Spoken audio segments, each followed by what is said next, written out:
Welcome to Catholic Answers Live, the program where you participate with your questions about apologetics and evangelization, including the most important theological, spiritual, moral, and social issues facing the world today. Call now with your question for today's guest. Toll free 1-888-31-TRUTH. That's 888-318-7884. Now, from San Diego, Catholic Answers Live. Hello and welcome to our Wednesday edition of Catholic Answers Live. I'm Cy Killett, your host. So glad to have you here with us. Thank you so much for being here with us. I imagine if you're around in the year 1500, it was very hard not to believe in God.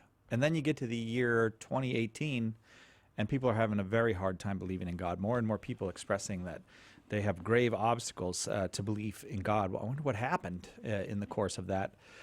Those 500 and something years. Well, a lot happened, a lot went down, and now we are faced with the fact that we live in a society where people face grave obstacles to belief in God, obstacles that can, with patience and intelligence and charity, be removed, but there has to be some willingness on both parts, the part of the person sharing the truth about God and also on the part of the person seeking God. And so our topic for today is overcoming obstacles to belief in God. Maybe there's atheists who have they got hang-ups about that proposition that God exists, or agnostics who have reasons why they kind of just don't come to a judgment, suspend their judgment on whether God exists. Catholics who are in dialogue with atheists and need some help to overcome their objections. Often, I'm sure those conversations are happening within a family, maybe more than people are used to, more than in the past.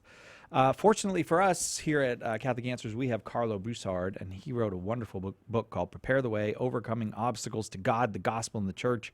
And so we just took the first part of that, Overcoming Obstacles to God, and we made it our show for today. Carlo, thanks for being with us. You're welcome, Cy. I'm glad it's fortunate for you that I'm with you rather than not being fortunate. Yeah. Well, it's only not fortunate at dinner time because there's, another mouth to feed. We'd have more food if you weren't around, Carlo. But other than that, so Prepare the Way, Overcoming Obstacles to God, the Gospel, and the Church. You worked on this book for, I'm not good with numbers, but more than a month. Yeah. Yeah, it took about, 7 months to actually write. Once you had it all planned out. Right. Yeah. Although prior to the actual writing of the book, it took some time, as sort of that journey of knowledge you're collecting as you go along. And then next thing I know, I'm like, wow, I got a book here. So let me write it. Well, we're glad you did. Thank you. And you were just telling me, this may be top secret, but you started work 2 days ago. I did. On your next book. I did. I actually sat down, put the date at the top of the manuscript, and started actually writing my next book. That's exciting. Yeah.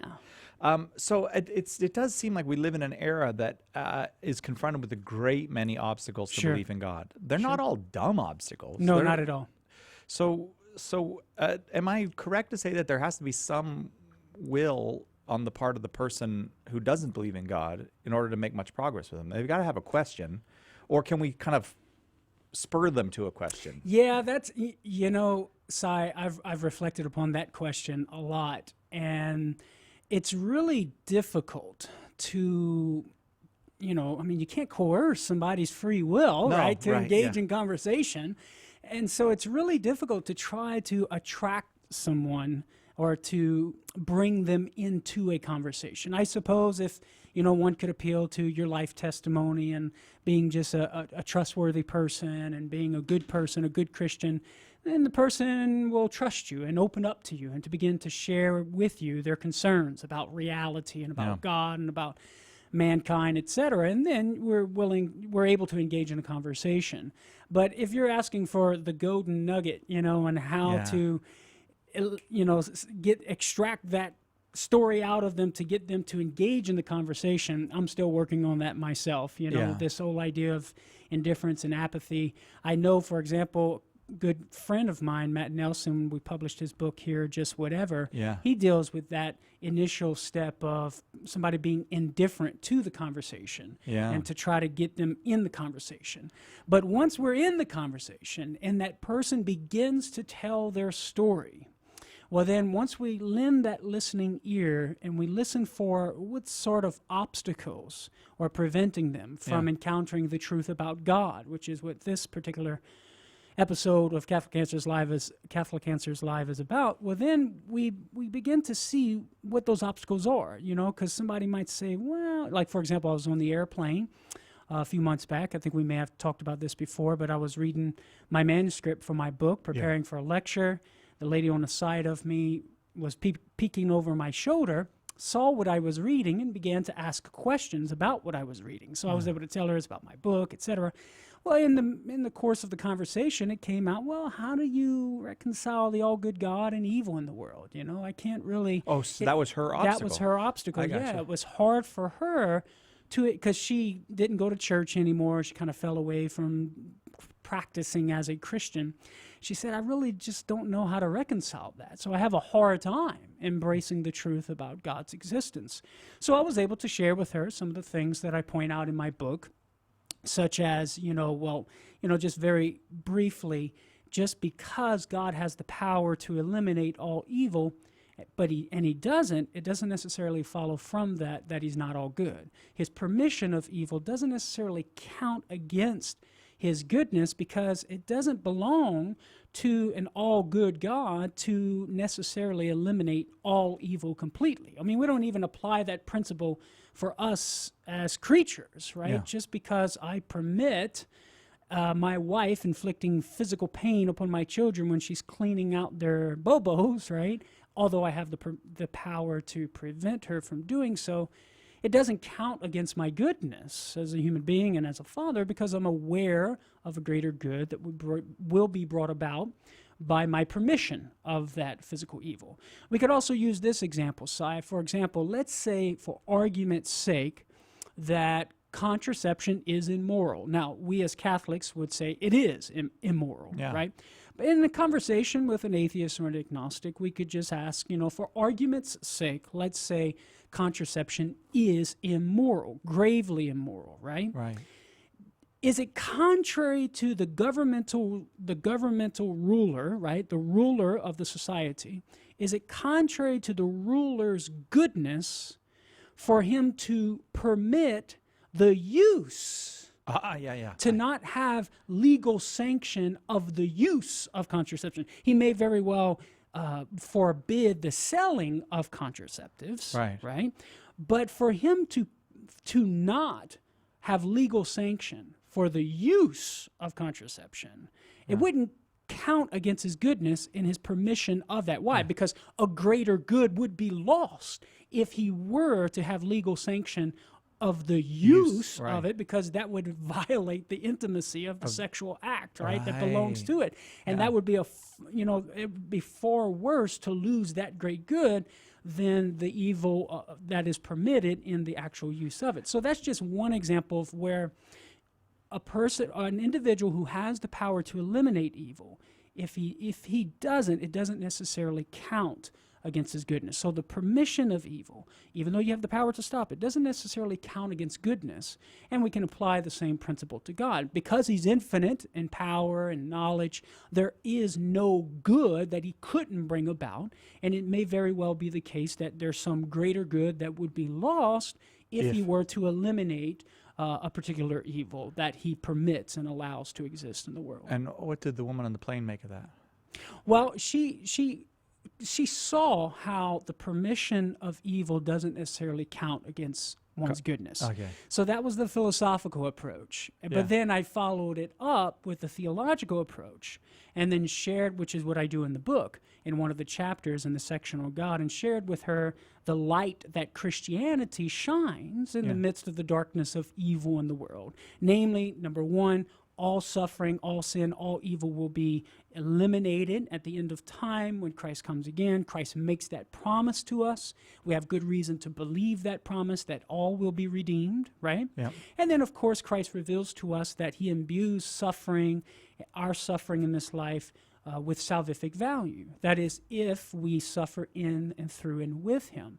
And that gives us purpose and meaning in the midst of the suffering, to know that I can achieve my own salvation in my cooperation with God and his grace in my suffering. And then also be a hero in that I offer up my suffering for the salvation of others. Yeah. So that light, although it doesn't totally dispel the darkness of evil in the world, it does shed some light. And a little bit of light is better than no light at all. Amen. And of course, she didn't convert on the spot and say, well, actually she did say she was going to start going back to church. Hey, praise and God for that. She was going to look up my book Yeah. and start following me on Facebook and stuff. So, just a little seeds here and there to plant, but preparing the way. Tilling that soil, right? Trying to, whether it's the metaphor is tilling the soil and planting the seed, or the metaphor is John the Baptist, the voice crying out in the wilderness, lowering the mountains, filling the valleys. Right. Yeah. That woman, what a blessing that she got to talk with you. If that had been me on the airplane, she'd have been like, I'm never going back to church. I don't even know what you're talking about. I do find it kind of sad that you are at the stage of life now where you just go to airports with your book and sit around hoping that someone will talk to you. I think that's very sad, Carlo. Other than that, that was a beautiful story. Prepare the Way, Overcoming Obstacles to God, the Gospel, and the Church is Carlo's brand new book. Today, we talk about overcoming obstacles to belief in God. Our number, 888-318-7884, 888-318-7884. We'll be right back with your calls for Carlo Broussard right after this on Catholic Answers Live. Hi, this is Bishop James Wall from the Diocese of Gallup, New Mexico. Keep it right here on Catholic Answers Live. Sharing the gospel with family and friends can be challenging. It's especially hard when they won't even hear you out because of all the mental roadblocks they've built up. This is Carlo Broussard, and in my new book, Prepare the Way, my aim is to help you tackle that essential first step to apologetics and evangelization, getting people to listen with an open mind. Even our best witness can bounce right off folks like these if we don't prepare the way first, breaking down barriers and leaving minds and souls free to encounter the truth. I'll give you evidence and arguments and step-by-step strategies based on asking the right questions to help them overcome their obstacles and make a straight path for the Lord. Order your copy of Prepare the Way today by calling 1-888-291-8000, visiting the shop at Catholic.com, or asking for it at a good Catholic bookstore near you. Tim Staples here. Since May is the month of Mary and Mother's Day, I'm offering a great opportunity for you to help yourself, your family, and your friends to get to know our Blessed Mother more deeply than ever before. And to help make that happen, we're offering my book, Behold Your Mother, a biblical and historical defense of the Marian doctrines for only $9.95. Folks, that's over 45% off the regular price. From her Immaculate Conception to the Annunciation, from her title as Mother of God to her perpetual virginity, from her assumption into heaven to her role as co-redemptrix, I'll give you all the facts and back them up with solid biblical evidence in a way that's easy to read, remember, and understand. Make this May the month you, your friends, and your family grow closer to the Mother of the Church, our Mother Mary. To get your copies of Behold Your Mother, call 1-888-291-8000 or log on to the shop at Catholic.com.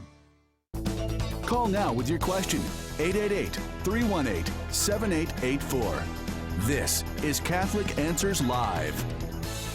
Welcome back to Catholic Answers Live. Cy Kellett, your host. Today, our topic, overcoming obstacles to belief in God. Carlo Broussard is our guest. His brand new book is Prepare the Way, Overcoming Obstacles to God, the Gospel, and the Church. We've been discussing a little bit of some of those obstacles and why so many people face those obstacles today, Carlo. I just want, before we go to calls, and I'm going to get to you callers, don't worry. If you're not on the line and you'd like to call, 888-318-7884 is the number, 888-318-7884. But you see more and more, I say that you see more and more of this, but maybe there was always this, but it's just there was no internet to get it around to everybody. Yeah. But you see a lot of really not cynical, but even mean-spirited dismissal of believers. Yeah. And there's like little catchphrases and little things that Sure. are that Sound bites. Yeah, little sound bites, a lot of sound bites. And I imagine that believers probably do the same thing to unbelievers. I don't. It is true. That is true. You Probably hit the just nail doesn't on. bother me as much, which says something about my personality. But what about the person who says, "Look, Carlo, why are you believing in God? There's no arguments for it. There's just no good arguments. Right. So Right. just let it go." Yeah, I mean, you are correct in saying that in contemporary culture, with the advent of the new atheism, there does seem to be, well, there is a bit more snarkiness, right? And right. mean-spiritedness toward believers and the belief in God. Whereas in the past, atheism and religion could engage in a sophisticated intellectual dialogue and a debate without sort of the mean-spirited bickering from either side. But today, it's not just coming from atheists and militant atheists. And of course, I'm not saying all atheists out there are mean-spirited. They're not. There's some very, very respectful, cordial atheists out there. Many who are call just, the show. Amen to that, who are just interested in the intellectual dialogue. But there are some mean-spirited atheists as well. But the same is true for believers. A lot of times I encounter believers who say, oh, how can those atheists not believe in God? Can't they just look outside and see that God exists? Very negative, like, as if they don't have any good reasons to justify their atheism. And I think ultimately the reasons aren't good, but it's not that they're being irrational in their atheism. I mean, they've thought through what they've been given, and they've simply come to the conclusion and saying, well, it's just not good enough evidence for me. And sometimes they're presented with evidence that's not so good. Sometimes the really good evidence they've just never encountered. So we can't just simply dismiss atheists right off the cuff and say, oh, they're a bunch of bad guys or whatever. But with regard to the good arguments, well, one of the arguments I present in my book is similar to the second way of St. Thomas Aquinas' 5 ways in the Summa Theologiae, and that is from efficient causality of a thing's existence. But there's some nuances between the second way and the Summa Theologiae, as well as his proof that he presents in his work on being and essence, also known as the existential proof. So I pretty much kind of combine those two. And basically the idea is when we look out in the world of sense, right, we discover certain things that come into being and they go out of being, right? So the tree outside at one time didn't exist. Eventually it's going to go out of existence. That tree is a caused entity, right? That tree was caused to exist by something else. Now, when I analyze that philosophically, what we say in philosophy is that tree doesn't exist by nature. It doesn't have existence. The active existence that distinguishes it from nothing, right? Yeah. It doesn't have it by its very own essence, like a triangle has 3 straight sides by its very essence. Right. The active existence is extrinsic to it. How do I know that? Well, if it had it by nature, well, then there could never be a time when it didn't exist, right?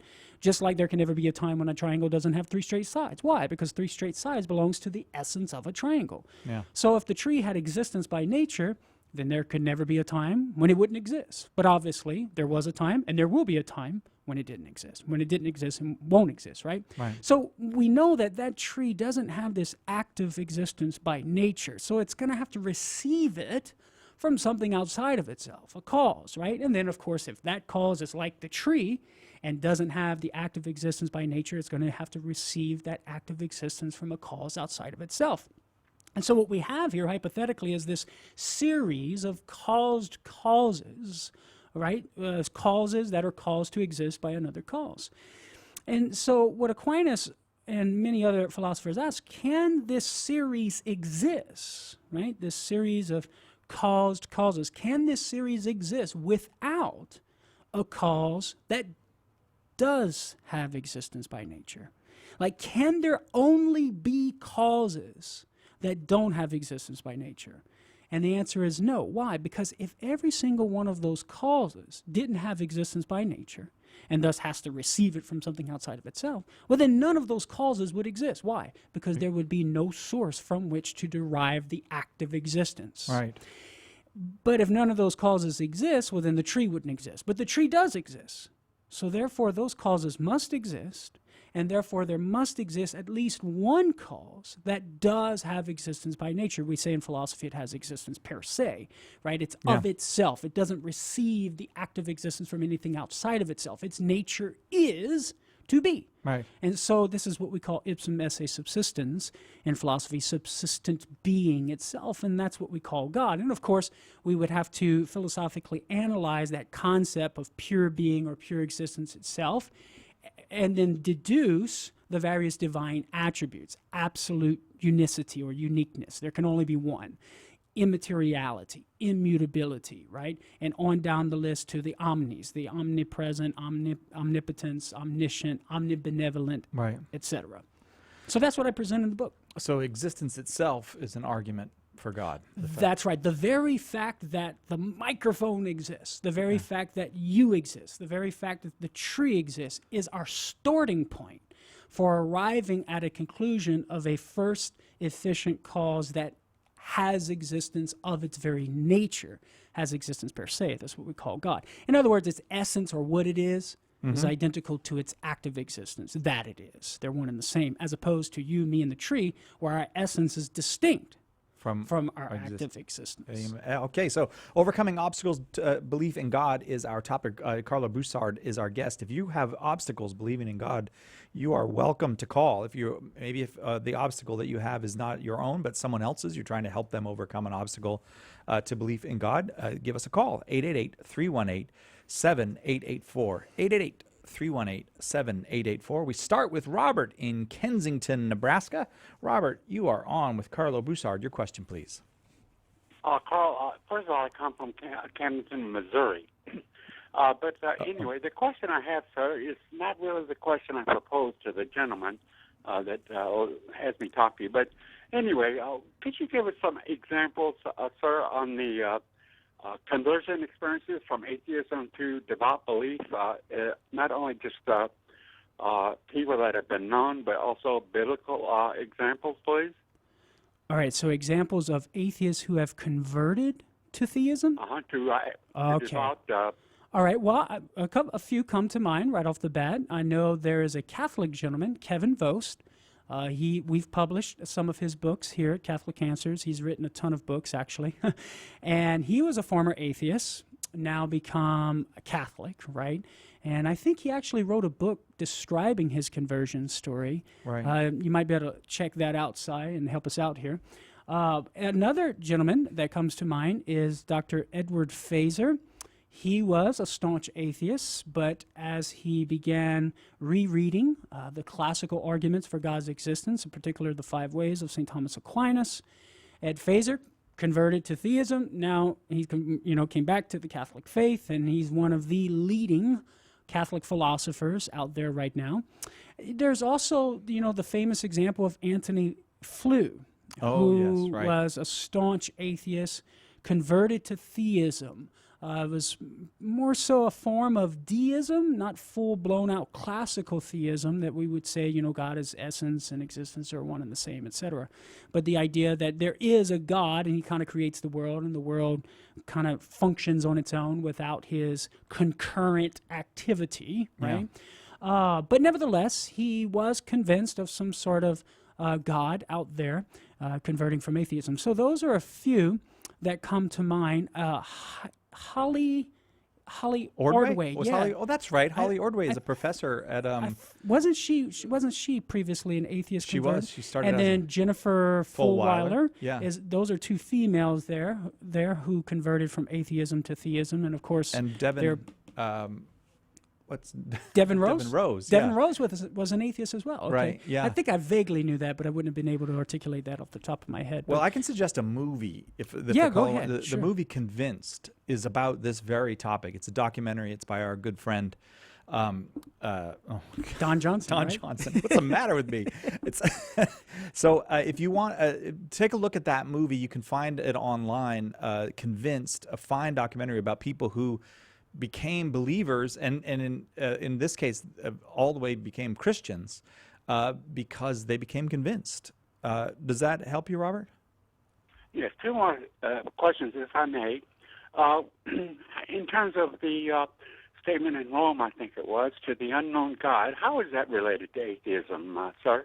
The statement of what? I missed that. At the St. Paul, remember he spoke about the unknown God. Yes, okay, in Acts chapter 17. Right. When he goes to Morris Hill there. Yeah. So, Robert, that's actually a very good question, because what we see there is Paul is trying to have a conversation and argue based on a common accepted authority, the authority of reason. So rather than appealing to the Jewish scriptures of the Old Testament in order to substantiate his claims about Jesus.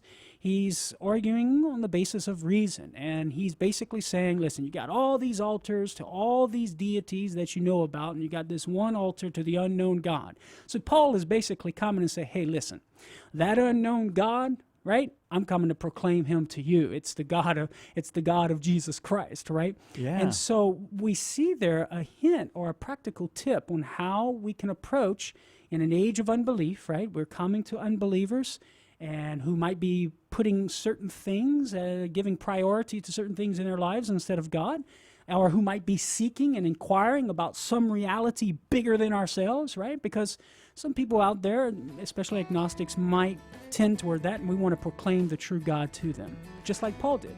Robert, thanks so much for the questions. Take a look, see if you can find that movie. You can find it online, Convinced Movie, I think, convincedmovie.com. Don Johnson is the maker of it. It's about people who came to belief in God because they became convinced, which is what Carlo would like to do for you today. If you'd like to talk to Carlo, give us a call, 888-31-TRUTH. Right back after this. Bringing you the truth. Catholic Answers Live.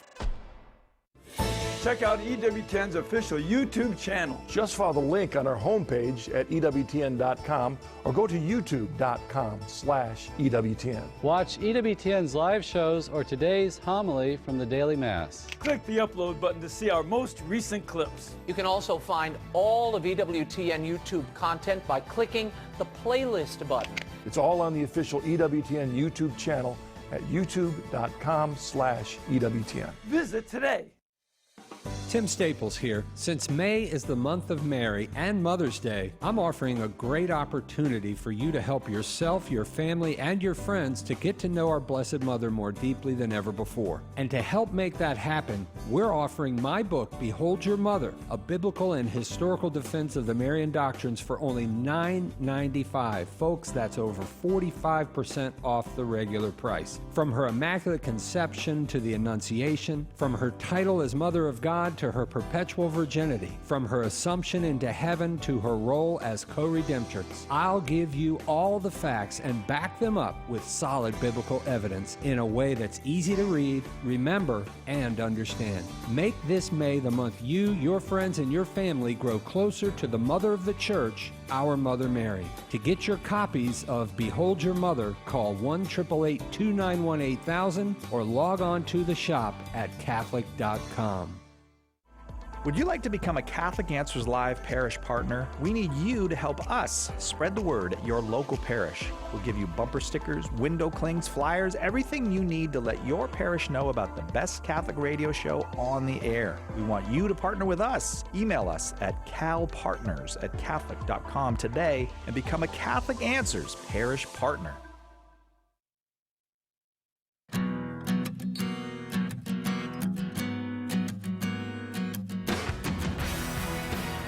Welcome back to Catholic Answers Live. Cy Kellett here, your host, with Carlo Broussard, apologist here at Catholic Answers and the author of Prepare the Way, Overcoming Obstacles to God, the Gospel, and the Church. We're talking about overcoming obstacles to belief in God today. It was funny when we go to the break, I look on social media, everybody's throwing out names of atheists who became Christians or who became believers in God. Somebody said Lee Strobel. He's for many people, he's one of the most famous. We got to do a wonderful interview with Lee Strobel last year. He's a very a fine man, evangelical Protestant now, right. But started out as an atheist.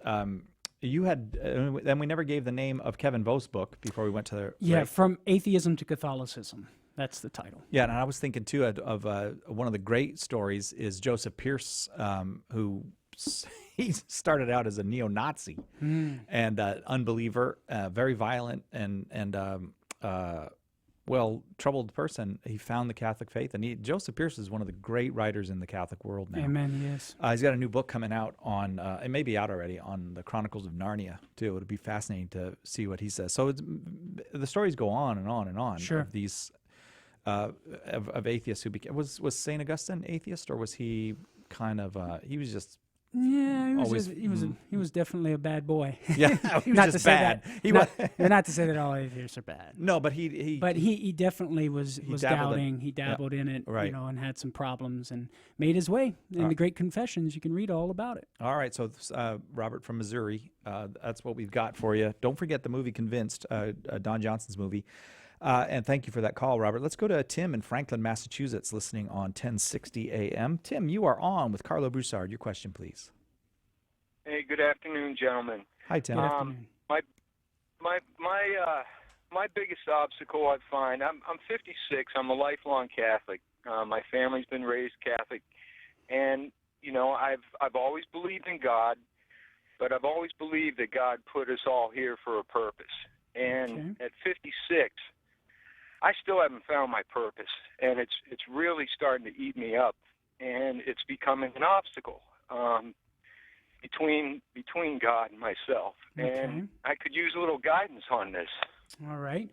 Well, first of all, Tim, I think I would say that you definitely do have a purpose that we all have. And that fundamental purpose is to, as the Baltimore Catechism said, know God, love him, and serve him.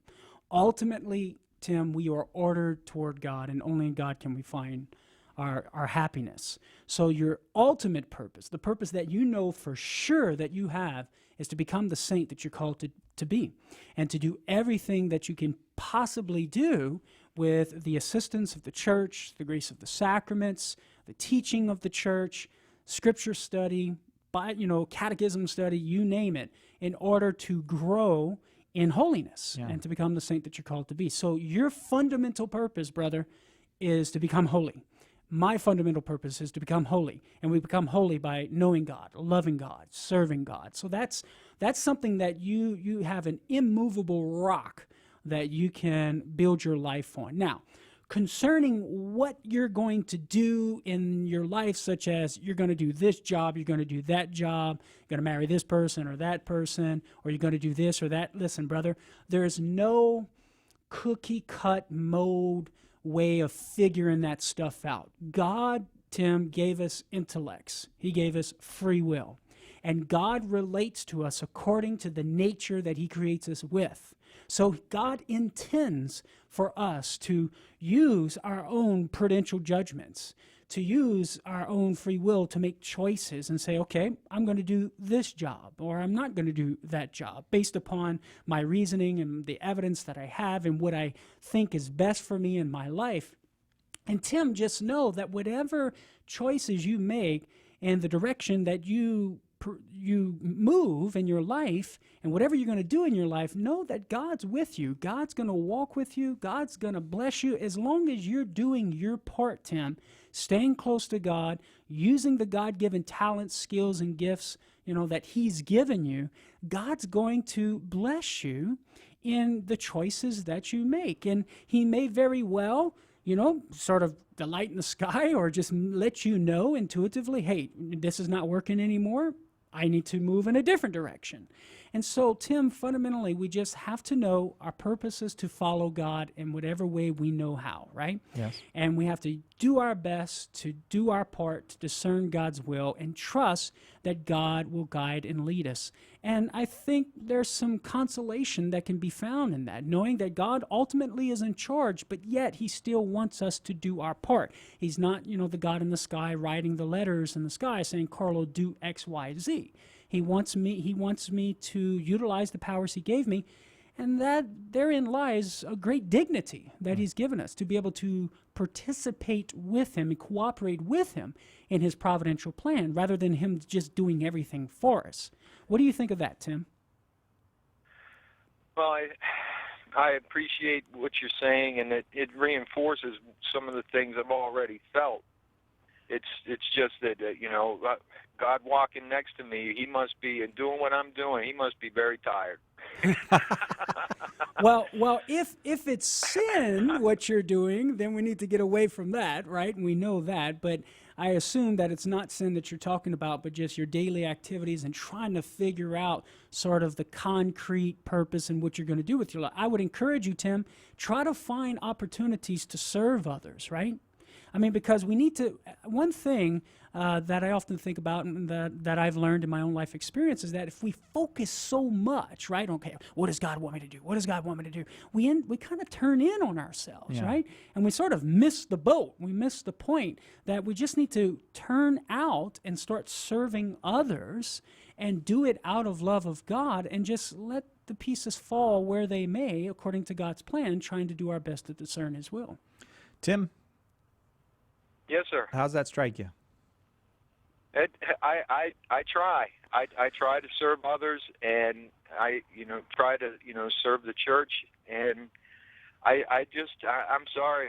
I appreciate you guys taking the call so that I could air this out. Well, Tim, I did need somebody to talk to. And, sure. Can I ask you, Tim? I want to ask you a very difficult question, but a pervasive sense of meaninglessness can be connected to depression.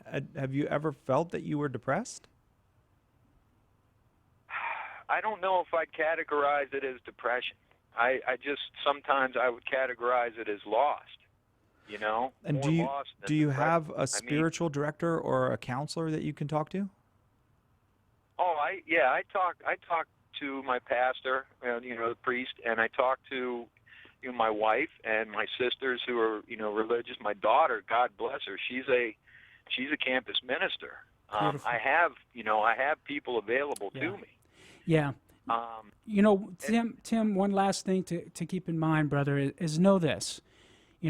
We don't walk the journey of faith based on emotions. I don't know if you are or not, but I'm just throwing this out for you to ponder. We don't want to let our emotions and what we feel be our guide for determining whether or not we're with God or lost or whatever. We walk by faith, not by sight, right? And that sight also has to do with just the whole sensory apparatus. We don't go based upon our feelings. So sometimes, Tim, you may very well not feel God's presence, right? But that doesn't mean He's not there with you, giving you the power and the grace that you need to walk your life in harmony with His divine plan. Tim, we got to move because we have a lot of calls to take when Carlo is on. I'm very grateful for your call, and I'd like to invite you to call back anytime if you like. Also, if you want to get in touch by email, we have our super secret email, which is radio@catholic.com. Do not give that email out to anybody. And call back again, Tim. I'd like to hear more and just have a chance to talk with you again. And please accept my apologies, but we have to move because we got Jonathan in San Antonio, Texas, listening on Guadalupe Radio. And Jonathan would like to talk with Carlo. Jonathan, your question, please. Hi, yeah, it's thanks for taking my call. My question really has to do with, I guess, responding to atheists who, for example, like Sam Harris, who claim that basically that you don't need God to have a strong moral foundation. Okay. And especially that, like, basically, yeah, like the claim that, yeah, like it's, yeah, just along that kind of claim. And I know he also claims to, like, basically that we don't have free will and things like that. Okay. All right. Well, let's tackle the idea of the claim that we don't need God in order to have a strong moral foundation. And Jonathan, I actually deal with this particular issue in my book, and I present the obstacle as, how can I believe in God, or why should I believe in God when I can be a good person, right? So the claim is I can be a moral person without God, and so therefore I don't need God for morality. Now, there are some kernels of truth in the claim that I can be a good moral person without acknowledging God's existence. I mean, because when we look at morality and the precepts of morality and what is good for us, what is bad, there's a certain order of good inscribed within human nature, Jonathan, that we're able to know by the natural light of human reason. So by the natural light of human reason, we can know that it's not good to kill innocent human beings. We can reason that it's not good to misuse our sexual powers. And even atheists will agree to some extent with that, like you shouldn't engage in sexual activity without consent, right? That's an aspect of sexual morality that obviously there's more to it than that, and we'd have to talk about it. But I at see least what you're saying. You set a kind of minimum there. That's right, at a minimum there. So there are some aspects of the moral law that even atheists and agnostics and all human beings are able to come to know by the natural light of human reason. And this is backed up in Scripture, Jonathan, just to throw this out there. St. Paul thought so in Romans chapter 2, verses 14 through 15, where he talks about how the Gentiles do what the law requires, even though they don't have the law. And he's referring to the Decalogue, the Ten Commandments, because those moral precepts are inscribed on the human heart. That is, there's this order of human nature. We're able to determine what is good, what is bad, and since as human beings, we're naturally necessitated or ordered toward the good, right? We can't choose anything unless we perceive it to be good in some way. Well, then it follows from that we can arrive at some moral precepts about the natural moral law. And so there's a kernel of truth. I will acknowledge atheists, agnostics can be good moral people and follow the majority of the natural moral law. But here's another point to consider, Jonathan, and I point this out in the book. The natural law also involves our duty to God. So although an atheist or an agnostic can follow some aspects of the natural moral law, the natural moral law also involves our duty to God if he exists. Because if he exists, then we're naturally ordered toward him. So being a good person necessarily involves our duty to worship God if he exists. So fundamentally, the argument kind of begs the question, right? You can only be a good person without God if God doesn't exist. But that begs the question. You're assuming God doesn't exist in order to account for your goodness, right? So you can't use that as an argument against God's existence in any way. But that's beside the point. The point being is that there are some aspects that of the natural moral law that we can follow without acknowledging God's existence and worshiping him. But the natural moral law fundamentally orients us to God, and so it belongs to the natural law that we worship God in order to be a good person. And then finally, Jonathan, I would say this. We might be able to reduce moral precepts and get to this rock bottom of human nature, right? But then fundamentally, we have to ask, okay, well, whence does the obligation come? Because obligation presupposes some sort of necessity binding our will to follow that order of good that we find within human nature. But that necessity is not coming from nature ultimately speaking, like it's fire necessarily goes up, right? That's not the kind of necessity we're talking about here. It's almost as if there's a necessity that's binding our will coming from something outside of ourselves, right? It can't be myself. I can't bind my own will. So whence does the obligation come? As St. Thomas Aquinas would articulate in the Summa Theologiae, any law presupposes reason, some lawgiver with reason to govern the community. And so if we find this obligation to follow the natural moral law, and it can't come from my human nature, ultimately speaking, it can't come from myself, well, then whence does it come? It must come from some superior reason, some reason outside or over and above human reason that is directing me toward this end to the good and to follow the good that I'm able to discover inscribed within human nature. So fundamentally, nature cannot ultimately ground the moral obligation to do what we come to know it is good.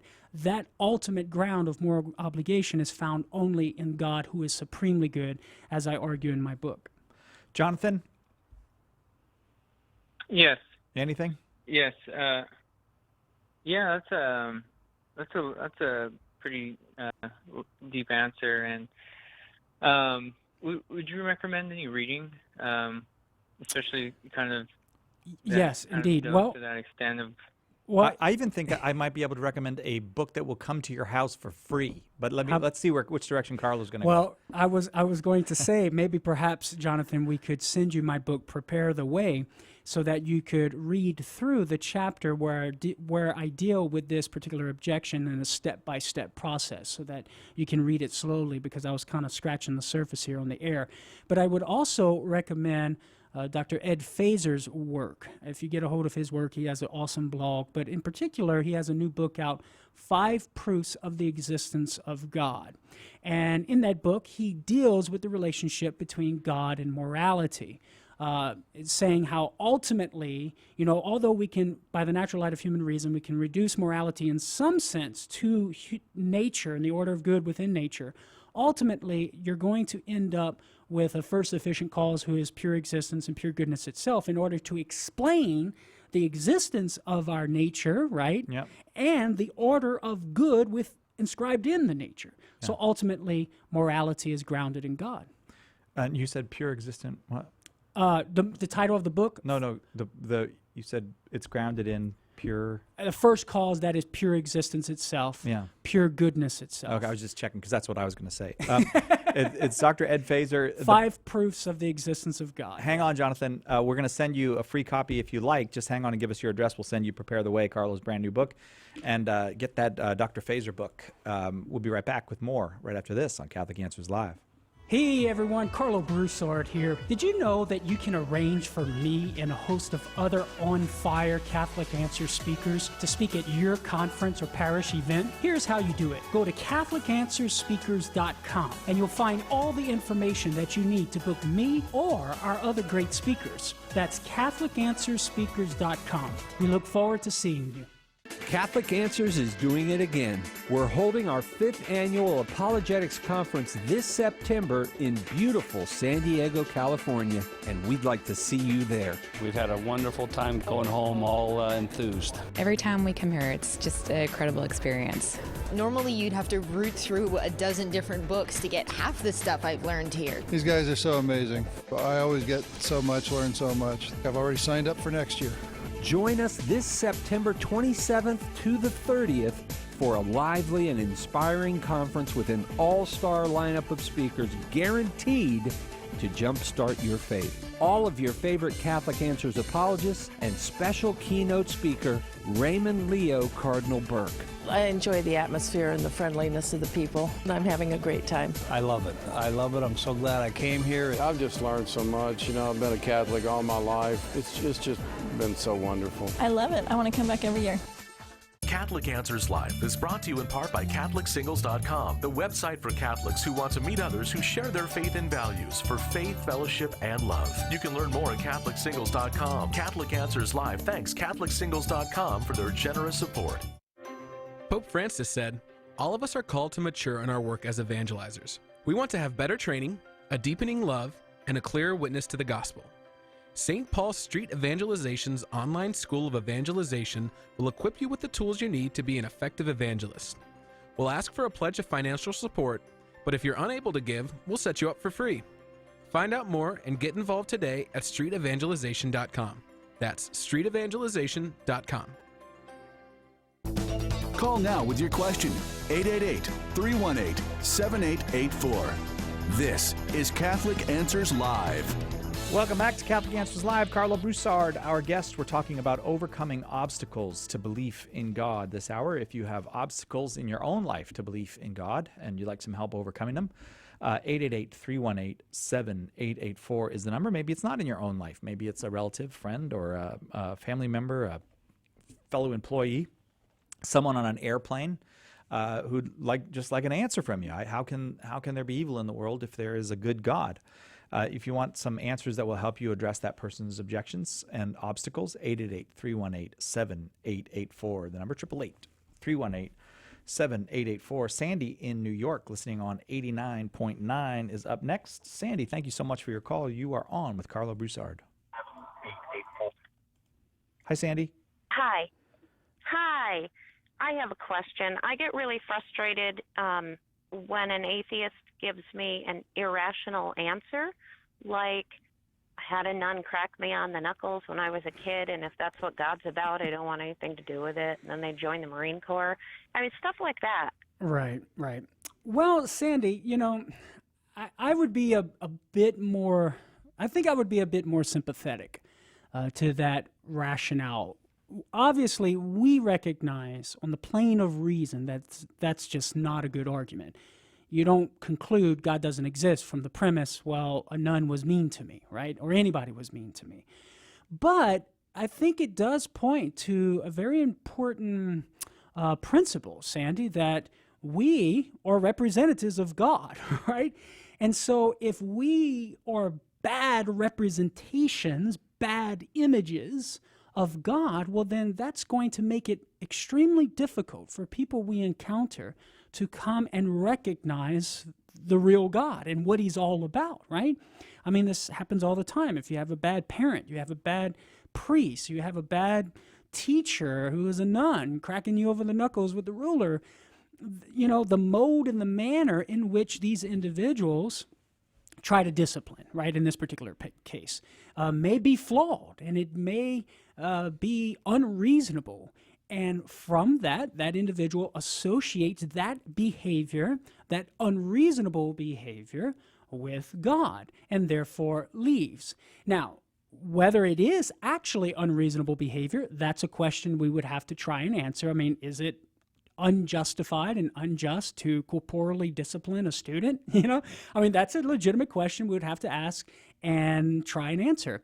But even if, let's just say it is, well, then perhaps the underlying motivation is just punishment in general. Maybe this individual has a hard time recognizing or reconciling punishment in and of itself, whether it's cracking your knuckles with a ruler or, you know, spanking you on the bottom or something. Maybe it's just punishment in and of itself that the individual has a hard time reconciling with God. And so that would be the issue or the obstacle that we would try and have to remove, and to try and show, look, no, punishment in and of itself can be, in principle, it's a good thing, right? Because it can rectify and, you know, and balance the scales of justice, right? Yeah. And retributive justice and bringing order where there is disorder and making right that which was wronged. And so we have to be very careful in how we judge the person who's making the conclusion that he's making, right? Because we don't know for sure which premises this person's basing his conclusion on. There may be some assumptions there that indeed are flawed, but at least we can be sympathetic of why he's making that conclusion. So, Sandy, bottom line is, I would say we need to try and temper our frustration so that we can actually take these atheists seriously and listen to their story and try and figure out, okay, well, why are you thinking that it's wrong for a nun to discipline you, and why would you leave God for that reason? And then in that conversation, we can find out those obstacles and begin helping remove those obstacles. What do you make of that, Sandy? I do. I think it's the obstacle's probably unforgiveness. Well, that is a big obstacle to friendship with God, is an inability to forgive others. If we hold on to that's without question. I wonder how much too. Sometimes, I'll say this from my own life, not pointing to anybody else. How sometimes we may have a reason that we give for why we're not following God's plan in our life, and that's the reason that we give is not the exact as what the real reason is. Right. That we don't really want to live a moral life at the moment, or we really don't want to give up some substance that we're using, so for now, I'm blaming the nun from 4th grade. That's right. That could be the mask, Yeah. right? Sort of the public reason that he says verbally, but there's something interiorly, a deeper reason why he's rejecting God, and that's something that we can only find out in conversation with these folks. Okay, Sandy? Yes, thank you. Thank you. I appreciate that call from New York. Let's see if we can, I don't know if we can. Well, now, I would say this, before we go to a call here, in conversation, if an atheist would bring up that reason and say that that's the reason, right? Well, we could just simply ask them, well, why do you think that's a good reason? You know, I mean, what's your rationale for concluding, well, God doesn't exist because I was disciplined by a nun or something? And get them to try and articulate their own reason for rejecting God and see if they can justify it, see if there are good reasons, you know, for their conclusions, and get them to tell their story. And you might be able to find the cracks or the holes in that story and begin scratching where it's itching, so to speak. Well, Sandy, thank you so much for the call. Thanks for everybody who called this hour. Carlo's book is Prepare the Way, Overcoming Obstacles to God, the Gospel, and the Church. It's 15% off right now at shop.catholic.com. 15% off this fine new Carlo Broussard book. Just put in Spring 18 as the promo code. I don't want to hurt your feelings, Carlo, but everything else is 15% off too. I hope that doesn't hurt. Thanks for another great hour, Carlo. You're welcome, I really brother. appreciate Thank you. it. Next time, let's not coordinate our shirts when we're coming. Hey, man, how about that? Pretty cool. You just noticed. I just noticed. All right, next hour, exciting conversation we're going to have about the spiritual gifts within the church to help families. If your family is in need of those that treasury of spiritual gifts, join us next hour here on Catholic Answers Live.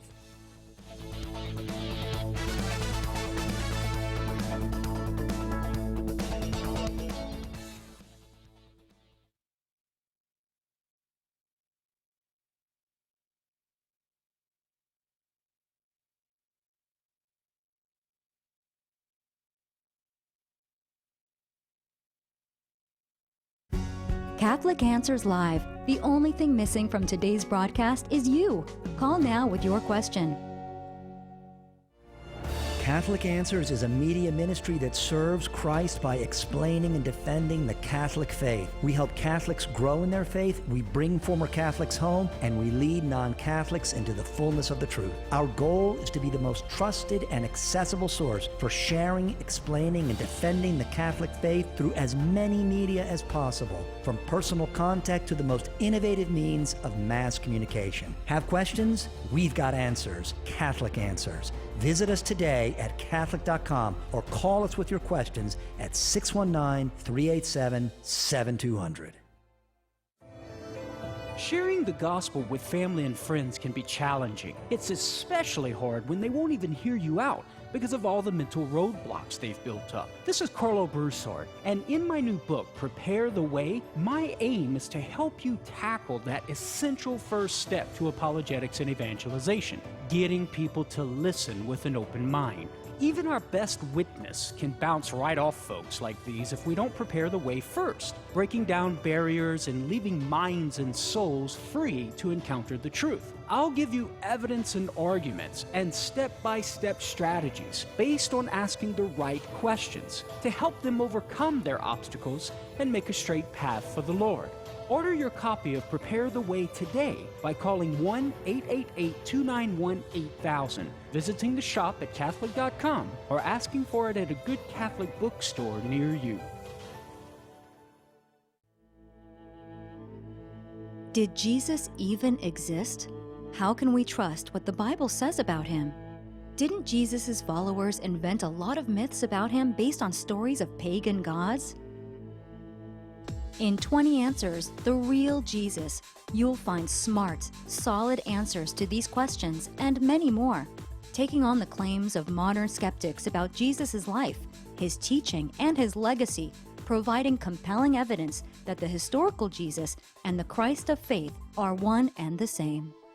20 Answers, The Real Jesus is part of the 20 Answers series from Catholic Answers, offering hard facts, powerful arguments, and clear explanations of the most important topics facing the Church and the world, all in a compact, easy-to-read package. Visit shop.catholic.com and take a look at this exciting new series from Catholic Answers Press. Are faith and science compatible? The world tells us no, but history shows otherwise. For it is in the Christian West that the pursuit of science has flourished. Our challenge is in reconciling the divide between faith and science in the popular imagination. Join us this September 27th to the 30th as we tackle the topic at Catholic Answers' 5th National Apologetics Conference, Faith and Science, a lively and inspiring conference designed to jumpstart Start Your Faith. We've got an all-star lineup of speakers guaranteed to make you think. Catholic scientist theologians, Stacy Trasankos and Father Terrence Ehrman, all of your favorite Catholic Answers apologists, and special keynote speaker Raymond Leo Cardinal Burke.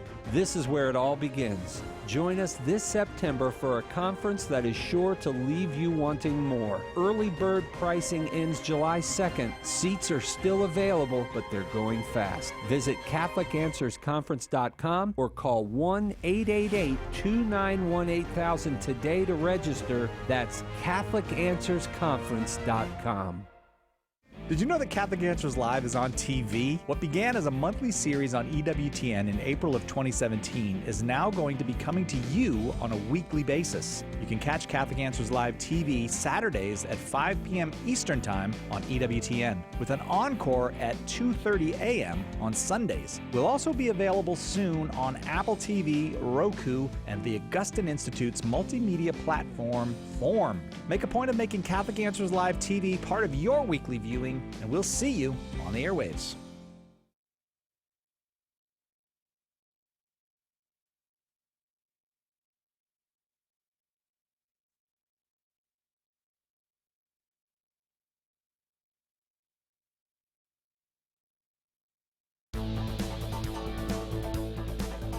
Welcome to Catholic Answers Live, the program where you participate with your questions about apologetics and evangelization, including the most important theological, spiritual, moral, and social issues facing the world today.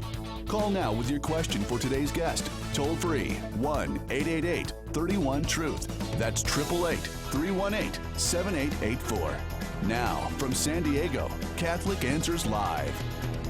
Welcome back for our second great big hour of our Wednesday show here on Catholic Answers Live. The modern world, I think you will agree, is very hard on families. Maybe never in history have so many families stopped functioning or broken apart or just simply endured the daily struggles to find meaning and happiness.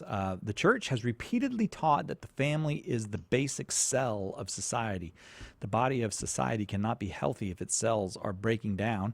And the church that Christ founded has something to offer families in these difficult times, beyond blaming mothers and fathers or pointing again and again to the failures of cultural leaders and media companies and politicians.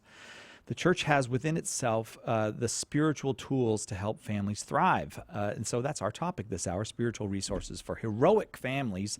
If you have questions about tapping into the fullness of the Christian faith for the good of your family, give us a call, 888-318-7884,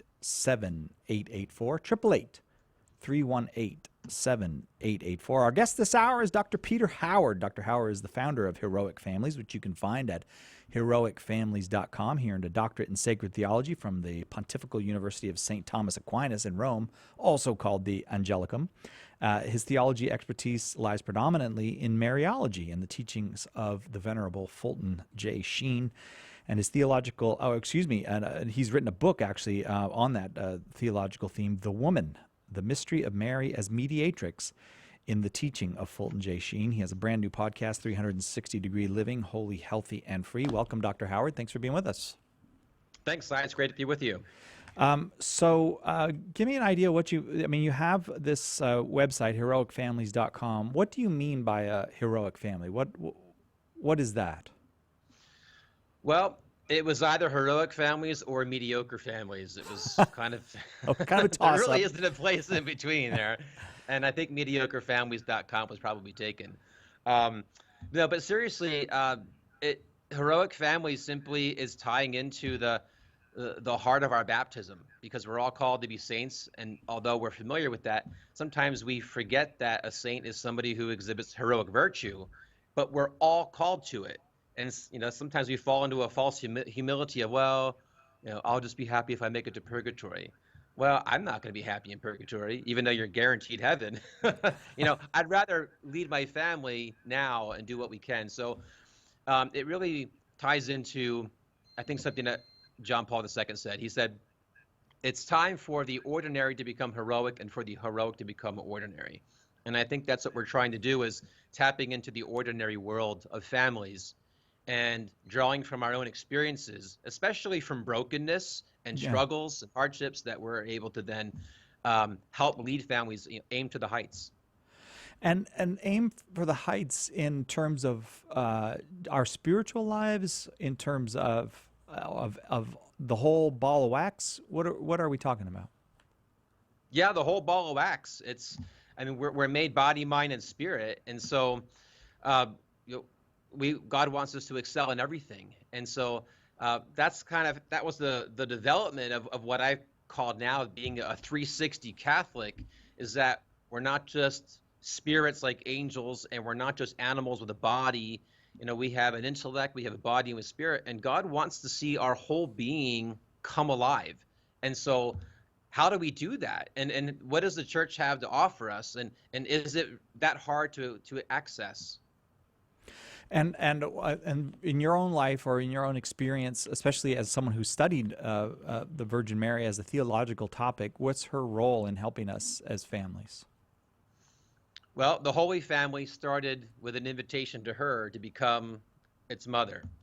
And I think if God is going to dream from all eternity of the one being that was going to really mother his family, well, then our journey to become heroic families, our journey to being an integrated Catholic, body, mind, and spirit, it also begins with Mary. The whole mystery of the incarnation begins with Mary, and the church is the extension of that mystery of the incarnation.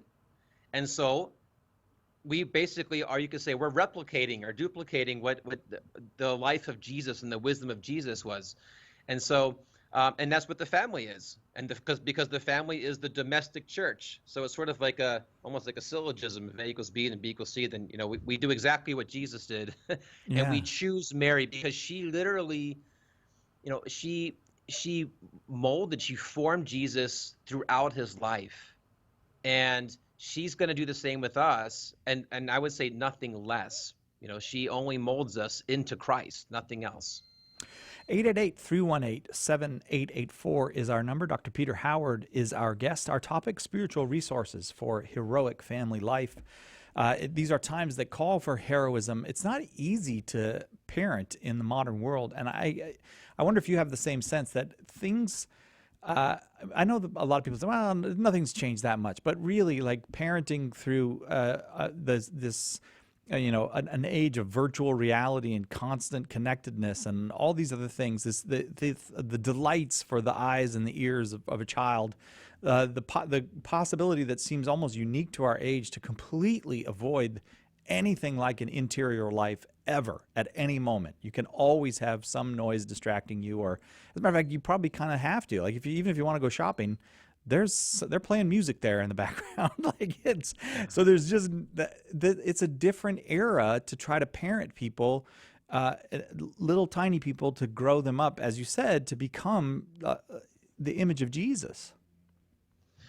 Yeah, so I think you're really hitting on something important, because I think it's the elephant in probably most families' rooms, family rooms, because it is a big issue. Where everything in our modern culture is wired or wireless, and you're still like kind of engaged into like a matrix. Yeah. And whether you like it or not, no matter how hard you try to shelter and protect your kids from some of these things, they're going to be exposed to it, and it's very alluring. And so, and not only that, there's this whole, you could say, virtual fake. Oh, it's not say fake, but it's a virtual world. But it literally does detach children and even parents from reality. Like friendship, what does friendship mean? But I've got 2,000 Facebook friends, but yet I remember something Fulton Sheen said, and this is before all of this. Back in the 60s and 70s, he says, "Never in the history of mankind has the world been so connected with technology, and yet never in history has mankind been so isolated and alone." Yeah. And I think that's what our kids and our families are experiencing is, what does it mean to have a real friendship, real conversation? Like you're saying, prayer. We have to have about 5 minutes where I just shut everything down and say, okay, we're going to pray the rosary, and it's literally unplug our family in order so that we can do it. Yeah, I pray the rosary but via the internet. I stay plugged. No, that's not really true, but you can. Actually, there's some really good rosaries on the internet. Hey, we've got a great one. We just created one ourselves. Oh, that's To right. help families. Your family did one, right? Yeah. Tell me. Well, go ahead. Since you mentioned it, tell me about that. Go ahead. Yeah. Sure. It's well, I have to credit my wife. This was something she wanted to do for a while, and it was something that tied into her childhood. Her parents came back to the church in the Byzantine Rite, and so she had a lot of Byzantine influences. So one of the things that they did that her mother taught them was singing or chanting the rosary with a very simple Byzantine chant tone, I guess you can say. Anyway, she introduced that into our family, and after a lot of resistance from me, so I'm very Roman, and I was like, I don't know about all this, but over time, I saw how beautiful it was. My children got into it. Now they chant it with different voices. It's like polyphony, and I have a 2-year-old now who's even chanting it, and it's become the one unifying way for our family to actually pray the rosary. So we figured, hey, why not produce this for other families? Maybe they'll benefit from it as well. So we have a family rosary chanted CD. HeroicFamilies.com is Dr. Peter Howard's website. Dr. Howard is the author of The Mystery of Mary as Mediatrix in the Teaching of Fulton J. Sheen. He has this brand new podcast, 360. Now, I said 360-degree living, or is it just 360 living or 360 living? I say 360 living. It's based off of 360 degrees. I shouldn't have said the degrees, though. Yeah. Well, okay. No, I got you. No, actually, you shouldn't have, Si. Now you've misdirected everybody. They're all searching for it. I know. And somebody else is going to have that. Maybe some new age site. Right. I'm probably out of a job now. Thanks Not my a lot. fault. 360 living. Right. So, well, your vocation in life in many ways is to help people to access these spiritual resources that the church has, and to access also the resources for living not just holy lives, but healthy lives and lives of freedom. I want to get to the healthy and freedom part when we come back. Spiritual resources for heroic families this hour on Catholic Answers Live. 888-318-7884 is the number. 888-31-TRUTH. If you prefer that version, we'll be right back with more after this on Catholic Answers Live. Catholic Answers Live. The only thing missing from today's broadcast is you. Call now with your question. Atheists sometimes attack religion by saying it's a crutch for the weak-minded. They'll say, religion is for those who can't think for themselves. Does this objection justify atheism? The answer is no, and here's some reasons why. First, the objection is not an argument against theism. It's merely an assertion. Someone's use of religion as a crutch says nothing whether or not God exists. Second, what's wrong with using a crutch if one is deficient? If you break your leg, using a crutch is actually the smart thing to do. As fallen human beings, our intellects are weakened. Consequently, it's not unreasonable to acknowledge we need help from God in our journey back to Him. So, a believer's appeal to religion for direction in life is not a sign of intellectual weakness. It's actually the intelligent thing to do. That is, if the religion is true. I'm Carlo Broussard with a ready reason for Catholic Answers, Catholic.com. Tim Staples here. Since May is the month of Mary and Mother's Day, I'm offering a great opportunity for you to help yourself, your family, and your friends to get to know our Blessed Mother more deeply than ever before. And to help make that happen, we're offering my book, Behold Your Mother, a biblical and historical defense of the Marian doctrines for only $9.95. Folks, that's over 45% off the regular price. From her Immaculate Conception to the Annunciation, from her title as Mother of God to her perpetual virginity, from her assumption into heaven to her role as co-redemptrix, I'll give you all the facts and back them up with solid biblical evidence in a way that's easy to read, remember, and understand. Make this May the month you, your friends, and your family grow closer to the Mother of the Church, our Mother Mary. To get your copies of Behold Your Mother, call 1-888-291-8000 or log on to the shop at Catholic.com. Catholic Answers is a media ministry that serves Christ by explaining and defending the Catholic faith. We help Catholics grow in their faith, we bring former Catholics home, and we lead non-Catholics into the fullness of the truth. Our goal is to be the most trusted and accessible source for sharing, explaining, and defending the Catholic faith through as many media as possible, from personal contact to the most innovative means of mass communication. Have questions? We've got answers. Catholic Answers. Visit us today at Catholic.com or call us with your questions at 619-387-7200. Call now with your question. 888-318-7884. This is Catholic Answers Live.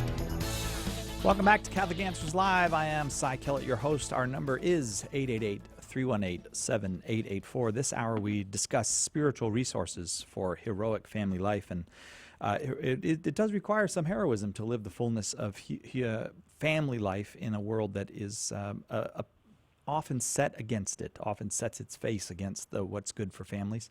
Parents have to overcome all kinds of obstacles to the health and the holiness of their own children.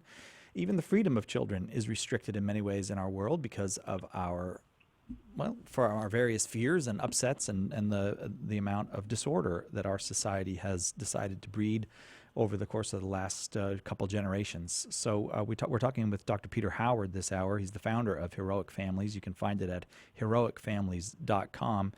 About what are the resources that Catholic families, Christian family, anybody can tap into the resources, the spiritual resources of the church for the good of their family. Dr. Howard, so it's wonderful when families are holy. It's necessary for families to live at least some degree of holiness. But as Catholics, like as you said, we were always kind of the both and kind of Christians, Catholics. Like, well, yeah, but spiritual holiness is not enough. You need that and the health of the family and the freedom of the family. Can you say something about that? Sure. Well, this is a huge factor, I think, of what actually inspired us to launch the Heroic Families Ministry. And I'm a theologian, and so I'm always teaching theology and Mariology.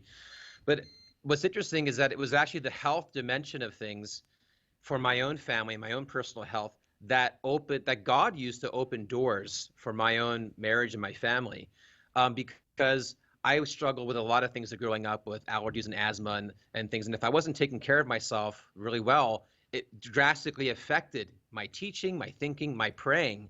And so that launched us into a whole other world. And in pursuit of that, we actually got introduced into, being in Colorado, there's a lot of families that do it. But just as far as it was a whole new lifestyle. And it dawned on me that this is the mystery of the incarnation. It's everything together. And Catholics, I found, really shy away from that because if it's too much of the body, then we're just too fleshy. Or if it's too much about freedom and kind of living on your own or being an entrepreneur, it's like, well, we can't be too successful because God wants us to be poor. Or it's just became a little bit disoriented. We said, how can we bring this picture together? Because for my family, when I have time freedom for them, then, that transforms my family. When I'm healthier, well, I'm being responsible. I really don't want to be dead when I'm 50 because heart disease runs in my family. Mm-hmm. I need to take care of that for my children's sake. So we began to see how this whole picture came together. And health, as you know, Cy, is a huge epidemic in our country, more so in our country than in many other Western countries, whether it be obesity or just the addiction to pharmaceutical drugs. It really is out of control. So this is a very important message of our way of actually evangelizing families. And you can't just turn a big giant society like American culture or Western culture all at once. But you can turn families bit by bit, and it's from families that culture is born and culture is renewed. What do you say, though, to the parent who says, listen, Peter, I cannot have one more thing on my plate. I am overwhelmed. I cannot. If you're going to ask me to avoid fast food or something, if you're going to, I've got too much already. Why are you laying more on my plate? Honestly, it's a matter of what are you putting on your plate? They have a plate that they don't like, and it's bothering them. So why don't you just simply take something off and then replace it with the right thing? I think it's that simple. It's not a matter of, oh, I have to add more things. Well, that's what the kind of the artificial world has done for people. They get a prescription for something, and then they take prescriptions for side effects of the side effects of the side effects. I'm like, well, why not we just do something to actually build up our body on just exercise, how we eat, and then also there, reliable supplementation. My family uses essential oils. It's like helping people to see it's actually a lot easier when we do things in the order that God actually gave these things to us. Yeah. We discovered that. I mean, we speak first and foremost from example. I know I am not an easy sell on anything. And when my wife said, hey, try it, I said, look, I've just spent thousands of dollars on a bunch of this stuff and nothing's working. Try it. I did. And it literally transformed my entire, my everything, my clarity of thought, my prayer, just my relationship with my kids. I had a lot more energy. What do you say to the person who just doesn't think that Jesus cares that much about their physical health? I mean, I do think we get that kind of ingrained, that it's almost like the spiritual life is the enemy of physical well-being. Well, then the word wouldn't become flesh. I think first and foremost, it's the whole theology of the body of John Paul II. It's like sexuality. We're taught, well, Sex is holy, and it actually is God's. Sex is holy. I think. Oh, we have I a little. think for people who struggle with that. No, go ahead. There was just a little technical problem for a minute, but go ahead. You can finish your thought. Okay. For those who say that, I think it's important for them to realize that we all have a mission as well. We have a responsibility to our families. We also have a responsibility to do exactly what Jesus said on Pentecost, go out to all the world. It's really hard to do that when you're physically unable to do that.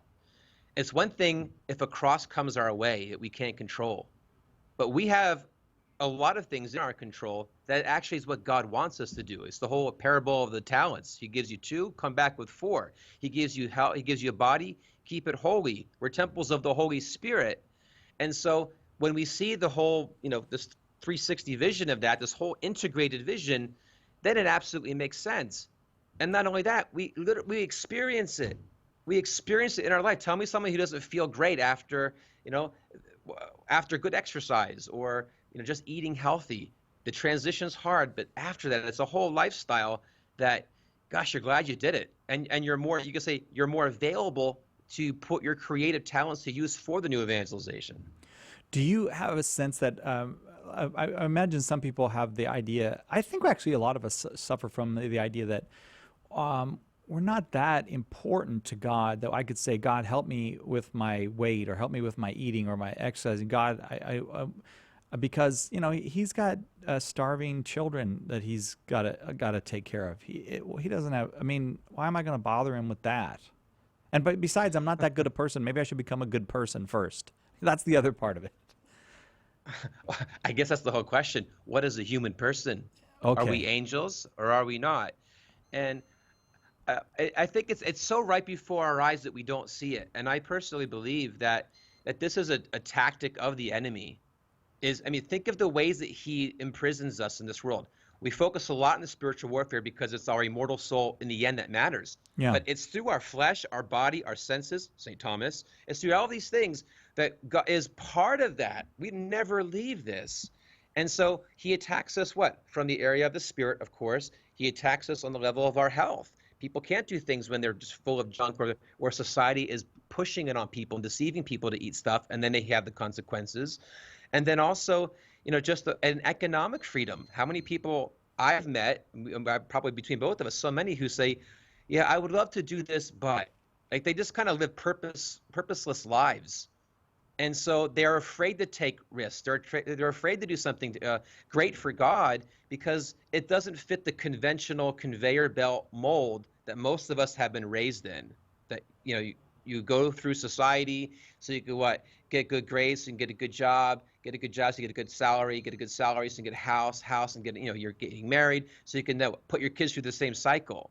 Well, what separates us from the rest of the world? It's like God expects us to provide, but that's a very Soviet style of thinking. it's very kind of just usefulness or utilitarian in that sense, versus Christians. From the beginning, we never really thought like the world. It was how do we be creative in penetrating the world? So many people are like, hey, I'm just glad I can put food on the table. Like, God expects you to put food on the table, but don't you think that if you follow what God wants, and it's and maybe it's different than what you're doing, that He's going to provide for you along the way, and He's actually requiring faith? People say that's crazy. I say it's actually a step of faith. You have to use the virtues of prudence, of course, and the gifts of the Holy Spirit, wisdom and counsel. But that's the whole point. All of this forces us to really enter into this life in a way we never have. And when we do, we unleash the Holy Spirit that God wants to use in us and through us. 888-318-7884, the number. Dr. Peter Howard, our guest. We're talking about spiritual resources for heroic family life. Dwayne from New Orleans, Louisiana, listening on 690 AM there, unfortunately just dropped, but I'm going to share Dwayne's question with you. Can you recommend some resources for parents who are distracted from leading their families in the best way possible? I think the best resources are just simple decisions that we can make when it comes to simplify your life. Go through your day and see what has to be done, and then beyond that, what time you have. Because a lot of the times we just don't detach ourselves from the busyness of the world. I think just simplifying our life, makes a big difference. I ask people, say, "Oh, I can't do this, I can't do that," and I say, "Well, show me your schedule, and I'll tell you what you really believe and what your priorities are." I think I'm starting to get it, because that at the root of this, there is this sense of a very wholesome, healthy Christian sense of being in the world, but not of the world, of being willing to say, I know the whole world is competing for, this job. The whole world is competing for this spot in a college. The whole world is running and scrambling and has to watch this television show, and somehow you're out of it. I'm going to step away from that and focus on being holy, healthy, and free as a family. I'm looking for your affirmation. I don't think I can. We got to get the sound. I heard the music, so I wasn't sure. Okay, we'll take a quick break. We'll be right back with more. My affirmation. Okay, thank you. That's what I needed, was some affirmation from you. 888-318-7884, the number. Dr. Peter Howard is our guest. Spiritual resources for heroic family life. Right after this on Catholic Answers Live.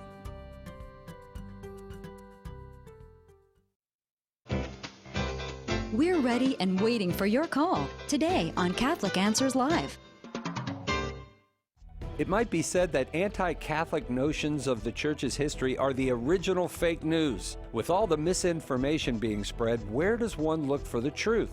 In The Real Story of Catholic History, Professor Steve Weidenkopf gives you the facts on over 50 of the most common misconceptions about Catholic history and shows how to answer them simply and powerfully. Whether it's to answer claims about Catholicism's supposedly pagan origins, old myths about the Inquisition that never seem to go away, or more modern errors that anti-Catholics put forth, The Real Story of Catholic History is an essential resource for every Catholic's bookshelf. Order your copy of The Real Story of Catholic History today by calling 1-888-291-8000, visiting the shop at Catholic.com, or asking for it at a good Catholic bookstore near you.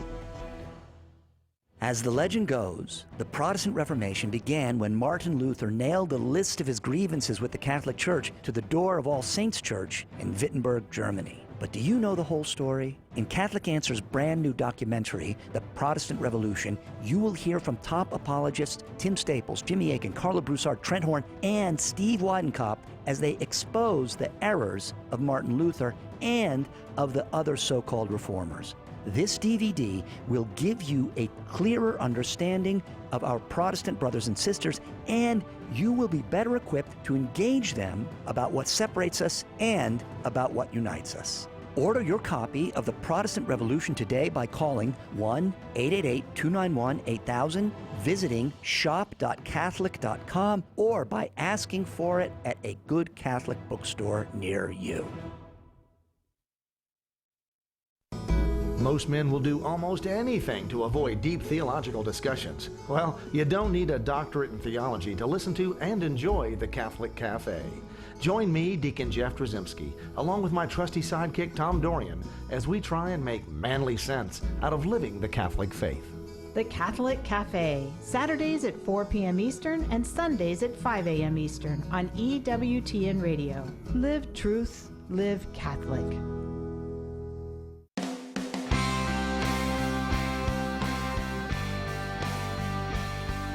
Welcome back. Don't forget that May is coming to an end, and with May, we end the great big giant summer sale where everything at shop.catholic.com is 15% off.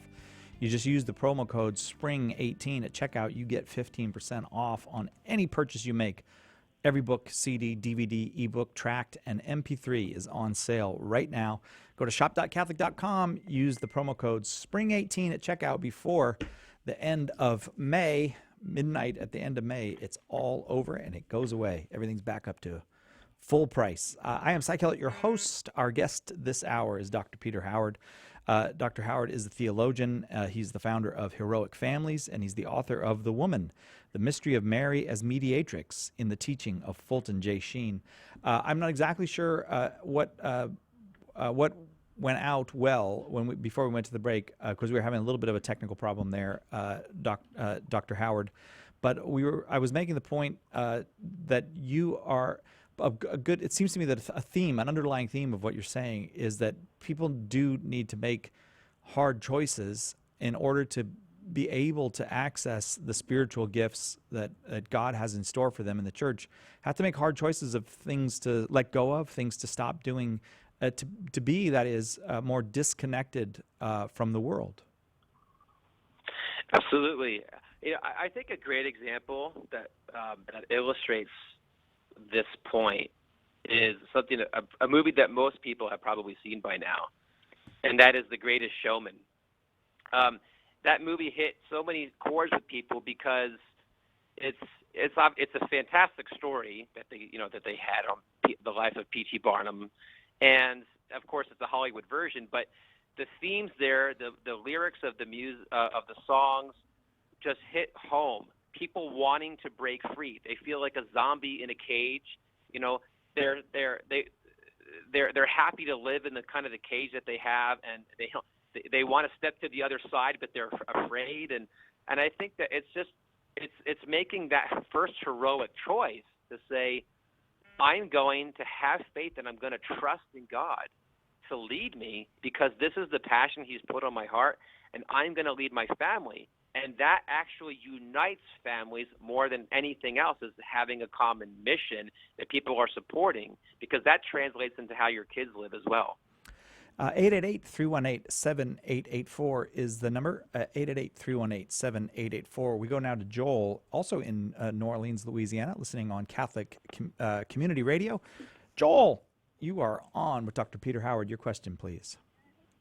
Hello. Yes, so getting back to the discussion about eating healthy, two-part question. So are we as a Western society being bad stewards of the bodies that God has given us by not eating healthy? And taking that a step further, is there a moral obligation to both eat healthy and exercise so we can be in top shape for evangelization and just living out a faithful life? That's a great question, Joel. And I will say it's complex. That's the easy way to answer it.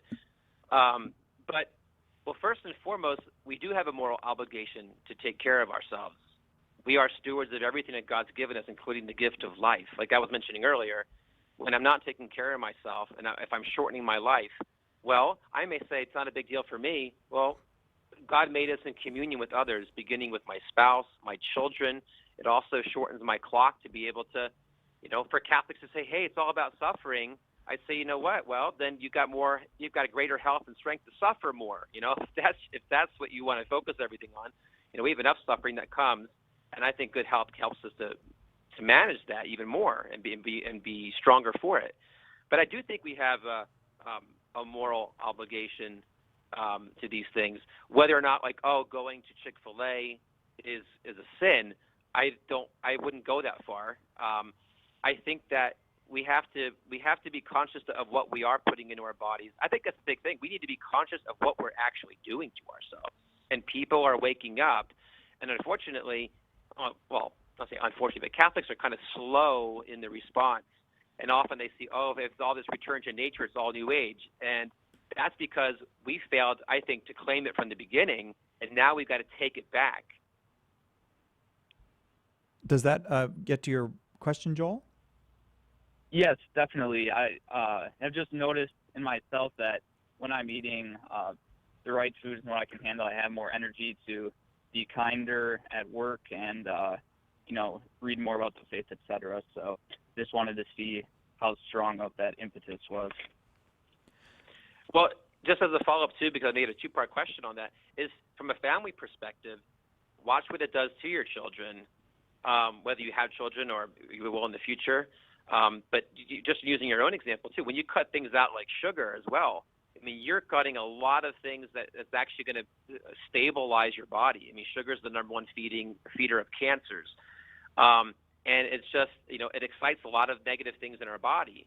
So just cutting things out, even though it's a hard process, it's like an automobile. When you put it together right, it actually runs better. And people, they don't believe that until they experience it. And I think that's one of our obligations too, is to encourage people in charity, but to say, hey, look, we do have a responsibility. I say you are a temple of the Holy Spirit, right? So why don't you take good care of it? For God's sake, if not yours. Okay, Joel? Yes, I like that a lot. Thank you. And you're in New Orleans, Joel?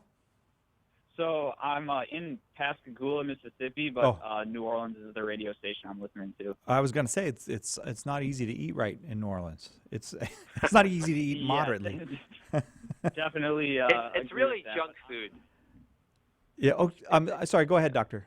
Howard. I was going to say, I think just to make a clarification there, because we can get really scrupulous about this, and I come across people who are like so scrupulous where if it's got the slightest thing of this, it's like, no. I'm like, we just have to be smart.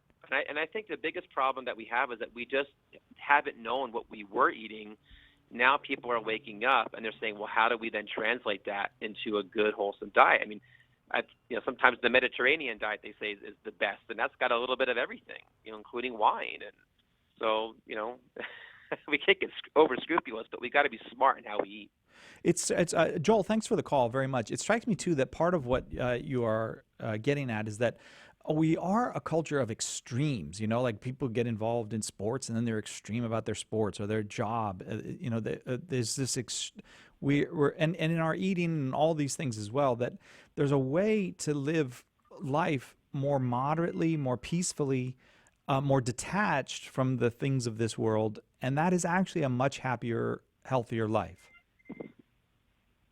Absolutely. I mean, it's like everything in moderation, and then it's also having the right things. So yeah, it's kind of an exciting moment though, because people are waking up and they're noticing a difference. Because sometimes the answer for our children who are hyper is not to put them on psychotropic drugs or something like that. It's maybe just change their diet and also unplug them from screens, because they already know as a fact that is literally rewiring the brains of children, that they can't even function a certain way anymore, so that they're really dangerous in that respect. Can you give me kind of a breakdown, just in your view, Dr. Howard? Our guest is Dr. Peter Howard, a theologian and author, and the founder of HeroicFamilies.com. Can you give me a sense of how a day for a family that has decided, look, we're not a family of this world. We know that Jesus is the Lord. We don't need to be attached to this world. We can be detached. And so it's perfectly fine to have a job and have savings and all that, because you got to do that. But that not to be caught up in the world. What are the things that, to your mind, in a practical way, are different in this family's life? I mean, in the allocation of time and just how that family lives. I'd like to get a kind of concrete image of what we're talking about. Sure. Well, obviously it's going to be expressed uniquely in every family, but I think it's sort of like a solar system. All the planets revolve around the sun, and they depend on the sun for everything.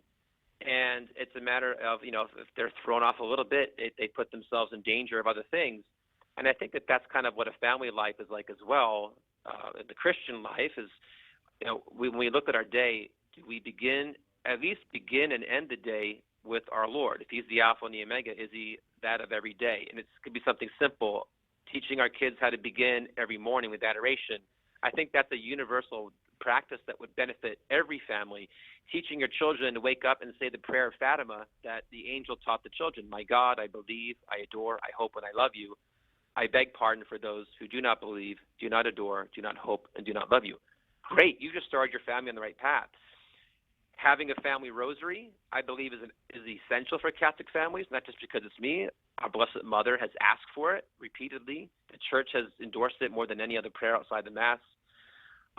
Family meals is a big one. I mean, some of these may sound so simple, but how many families actually do it? And I noticed for my own family, we have to fight for these things because life is busy. We have 5 children, and they're here, there, and everywhere. And we're like, how do we simplify our family so that our kids have a connection to the world, but their castle is fortified at home? And using that castle analogy, you have to fight for it every day, because to pretend like, we're not attacked, every second that we're together, at least our family, we experience it all the time. And the more we talk with others, they're like, yes, we're not the only ones. Like, the devil is trying so hard to destroy us. So I just think having some balance, and then having some time each day where you're outside, get outside and just like connect with nature in some sort, just clear your head, but do something. These are little things that you can schedule in as a family. That last one strikes me, because isn't it the case that in the modern world, we can be so disconnected from nature, and God gave us nature in order to have access to him. It's one of the many ways we have access to him, to find him in nature. And the scriptures doesn't hide that at all. That's in the Psalms in particular. And so one of the qualities of a modern life is you might commute to work alone in your car in an air-conditioned and heated environment. You come home to your house and you're cut off from nature. And even our exercise is often done in gyms and all that. It's fine. But it's just this idea that how can you be fully human and live a truly human life cut off from the natural surrounding that God put you in? Yeah, exactly. I think the big blessing of nature is tied into one of the biggest things that we're losing today, and that is this sense of wonder. And earlier when we had video, I had a picture behind me of G.K. Chesterton. There's a new academy here that I've been helping out and teaching in Peoria, Illinois. And G.K. Chesterton talked so much about the importance of wonder. Today, we have 1,000,001 things to distract us from that. It's an artificial world, and it's an artificial wonder. It's technological. It's very scientific. Wonder makes us ask the deeper questions. Wonder makes us think about why does the sun rise and why does it set? And what does that mean for God? Does he ever get bored? G.K. Chesterton would say, what a beautiful thing that God does this every day. He has a strength and a power to overcome monotony for our sake.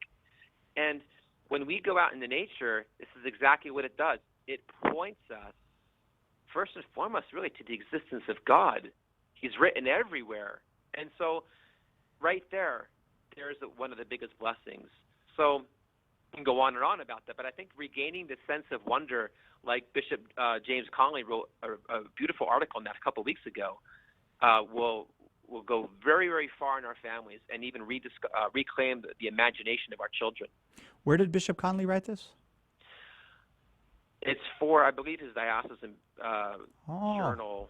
All right. He's the Lincoln Diocese. Okay. And so just Google it and just put in like Bishop Conley Wonder or Regaining Wonder, and it'll pop right up. It was a couple weeks ago, and Okay. it was all in the context of his being influenced by John Sr. as a young man. Spiritual resources for heroic family life is our topic this hour. 888-31-TRUTH is our number. That's 888-318-7884. Dr. Peter Howard is our guest. We'll take a quick break. We'll be right back with your calls for Dr. Howard right after this on Catholic Answers Live. Hi, this is Cy Kellett. It's easier than you may think to have a Catholic Answers speaker at your conference or parish event. We've got the speakers. Fired up and knowledgeable Catholic Answers speakers have their bags packed and are ready to come see you. Go to CatholicAnswersSpeakers.com to find out just how easy it is to have a Catholic Answers speaker at your next event. That's CatholicAnswersSpeakers.com. Carlo, get your feet off my suitcase. Do you subscribe to Catholic Answers Magazine? We hope, but if not, right now we've got a deal that you're going to love. We've reduced the price and thrown in a free digital subscription when you subscribe. That's right, subscriptions to Catholic Answers Magazine just got cheaper, $10 less on one-year subscriptions and $20 less on two-year subscriptions. And right now, when you purchase a subscription, you get a subscription to the digital edition added to your order for free. With a deal like that, it's the perfect gift for friends, family members, seminarians, your priest, even yourself. When you get right down to it, what other gift has the potential to touch hearts and reap eternal rewards? Log on today to CatholicAnswersMagazine.com and sign up yourself, your friends, and your family for a magazine that is bound to make a difference in their lives and the lives of those they meet. Share the faith. Defend the faith. Catholic Answers Magazine from Catholic Answers, the most trusted name in Catholic apologetics. Pope Francis reminds us that it does not take a specialized degree in theology to become a great evangelist. We're all called to evangelize. Think about the woman at the well. After she encountered Jesus, she immediately went into the city and invited others to meet him as she had. You and I can go out now and do the same. And St. Paul Street Evangelization can help. Get involved today by contacting us at streetevangelization.com. That's streetevangelization.com. Homeschool Connections, an online provider of courses for your Catholic homeschool, is a sponsor of Catholic Answers Live. Homeschool Connections website is homeschoolconnections.com. Call now with your question. 888-318-7884. This is Catholic Answers Live. Spiritual resources for heroic family life is our topic this hour. Our guest, Dr. Peter Howard, is a theologian and in particular, a Mariologist. And if you don't know what that is, Mary is the mother of Jesus, and Mariology is the study of who she is and what her significance is in the history of the world and in salvation history. His book is The Woman, The Mystery of Mary as Mediatrix, in the teaching of Fulton J. Sheen. There's a couple of people that are good to know, Fulton Sheen and Mary, the mother of Jesus. Those are good people to know.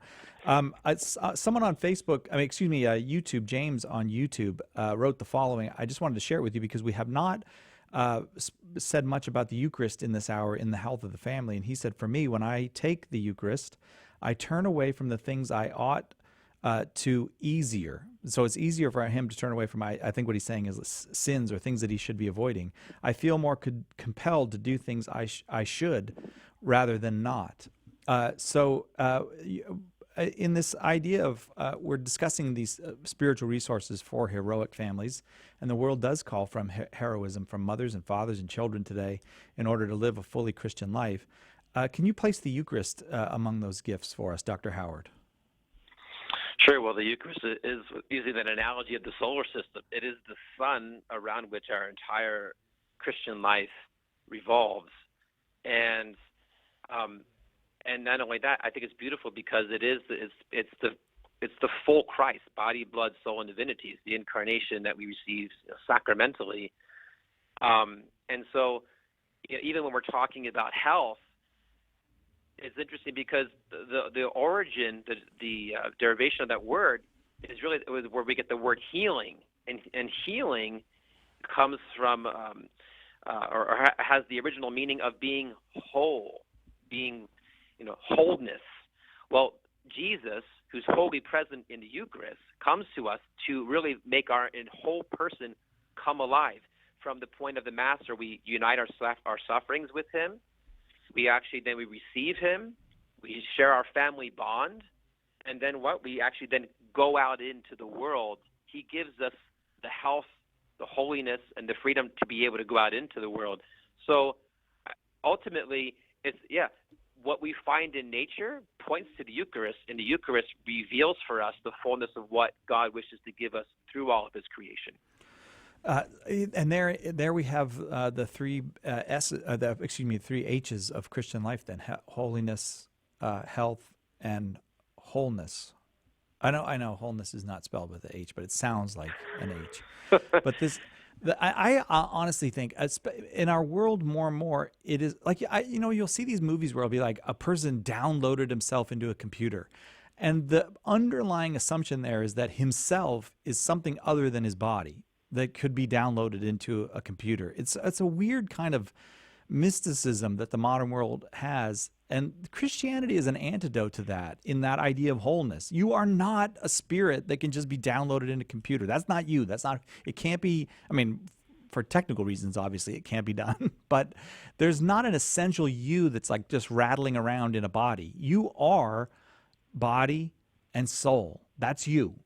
And it's always going to be the case. Absolutely. It's crazy that the trends today, because the big one now is the talk of transhumanism.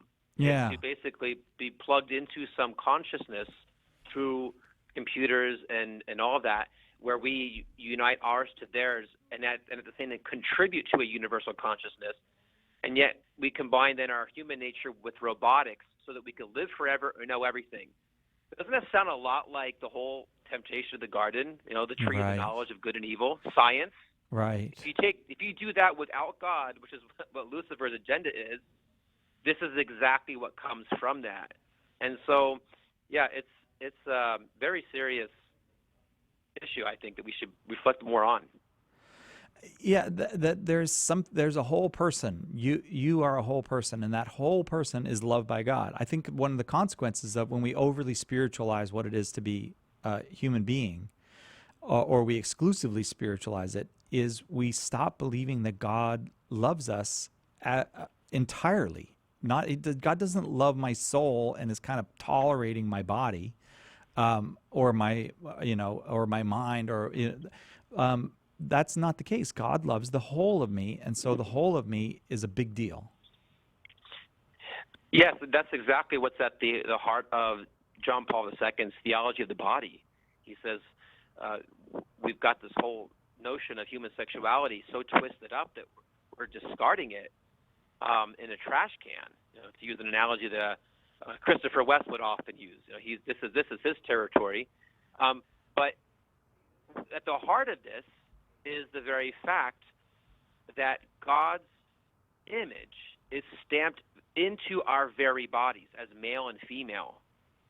And so who we are and what we portray, even beauty, people say, oh, you could take anything to an extreme, which is what the devil does. You could become a narcissist. You could become all these things. But beauty is something that God, he desires. We do it in our actions, and to the extent with virtues like modesty and things, we veil beauty as well, pointing to the mystery.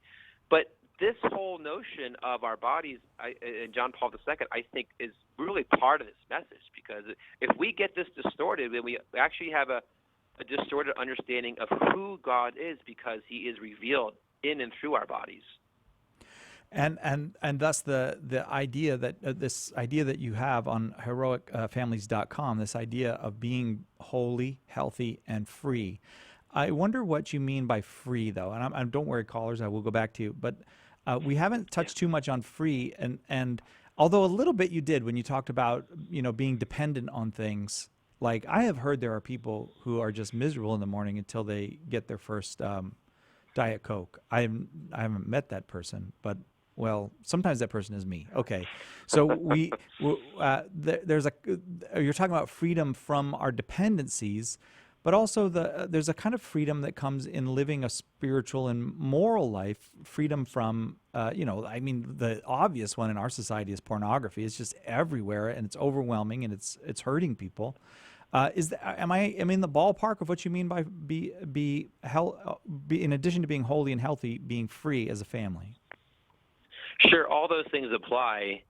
The one element that I like to emphasize with my wife when we're speaking to families is one where it might be the more sensitive, because we see how pornography, all those things, those are all ways that it's attacking this one issue, and that is fulfilling the very purpose for which we were created.